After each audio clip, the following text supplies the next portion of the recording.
जालिंदर सुपेकर तत्कालीन पुण्याचे अतिरिक्त आयुक्त असताना त्यांनी निलेश चव्हाणला नोव्हेंबर 2022 ला शस्त्र परवाना दिला। मात्र निलेश चव्हाणवर जून 2022 मध्येच गुन्हा दाखल असल्याची माहिती आहे। त्यामुळे निलेश चव्हाणवर गुन्हा दाखल असताना शस्त्र परवाना देण्याकरता जालिंदर सुपेकरवर असा कोणता दबाव होता, असा सवाल उपस्थित होतोय।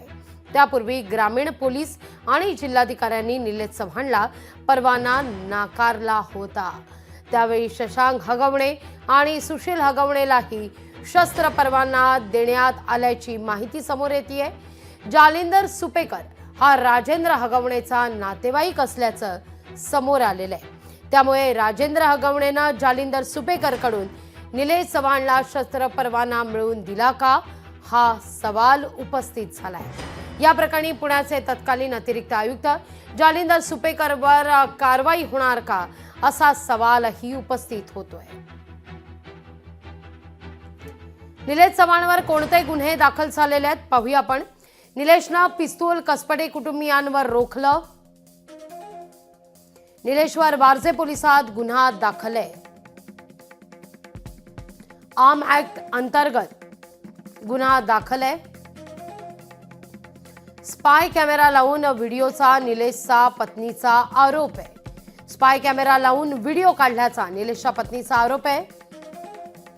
2019 ला निलेश चव्हाणवर गुन्हा दाखल आहे। हिंजवडी पोलिसात ड्रंक अँड ड्राईव्हची केस आहे।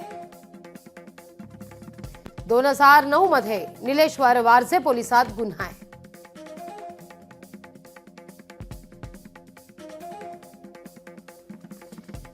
या सगळ्याविषयी अधिक माहिती घेण्याकरता थेट जाते पुण्याला आपले प्रतिनिधी अमोल धर्माधिकारी यांच्याकडे। अमोल, असं म्हटलं जात आहे की या सगळ्यामध्ये निलेश चव्हाण संध्याकाळपर्यंत सरेंडर करेल अशी चर्चा आहे। त्या दृष्टिकोनातून तपासाला सुद्धा वेग आलेला आहे। पण या सगळ्या घडामोडीमध्ये पुण्याचे तत्कालीन अतिरिक्त आयुक्त जालिंदर सुपेकरांवर मात्र कारवाई होणार का?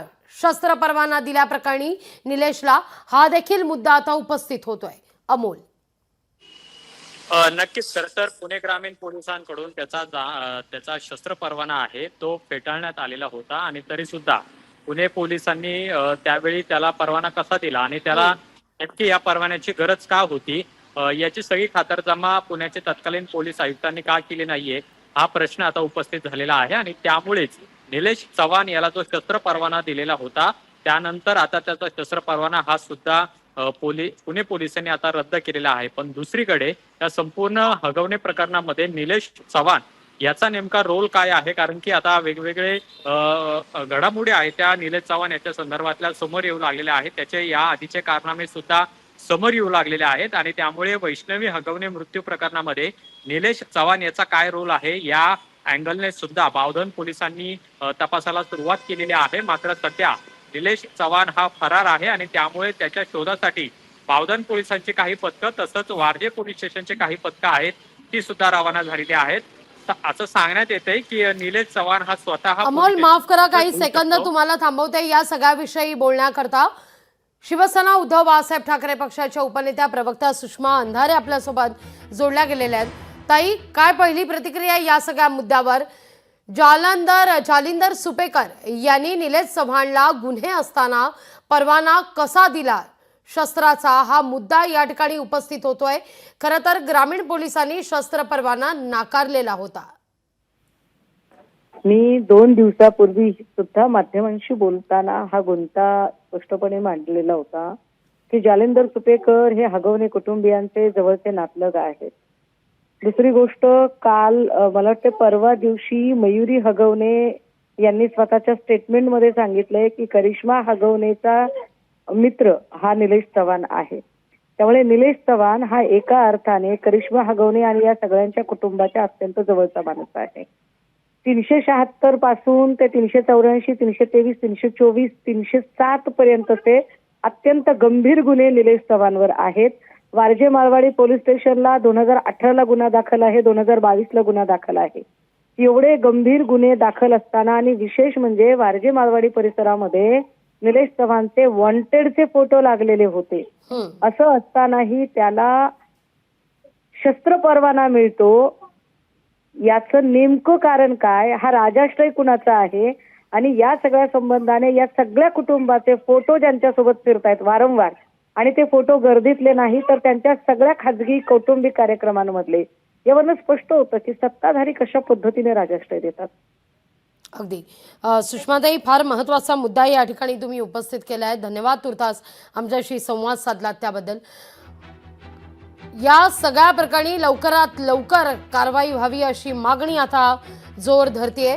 तत्कालीन अतिरिक्त आयुक्त जालिंदर सुपेकर यांच्यावर काय कारवाई होणार हा मुद्दा आता उपस्थित होताना दिसतो.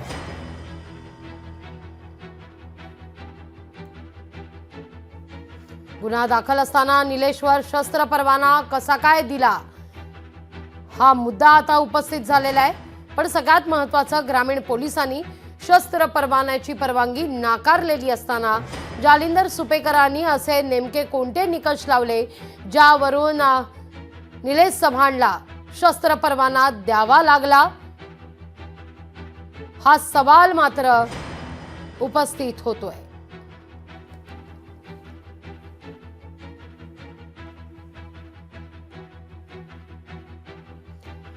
निलेशनं पिस्तूल कसबडे कुटुंबियांवर रोखलं. निलेशवर वारजे पोलिसात गुन्हा दाखल आहे. आर्म ऍक्ट अंतर्गत गुन्हा दाखल झालेला आहे. निलेशवर स्पाय कॅमेरा लावून व्हिडिओ काढल्याचा पत्नीचा आरोप आहे. 2019ला निलेश चव्हाणवर गुन्हा दाखल आहे. हिंजवडी पोलिसात ड्रंक अँड ड्राईव्हची केस आहे. 2009 मध्ये निलेशवर वारजे पोलिसात गुन्हा आहे. इतके गुन्हे असताना शस्त्र परवाना का दिला, कोणत्या निकषांवर दिला, हे अद्यापही अनुत्तरित आहे. लोकशाही मराठी ऐका, पहा, जागरूक रहा.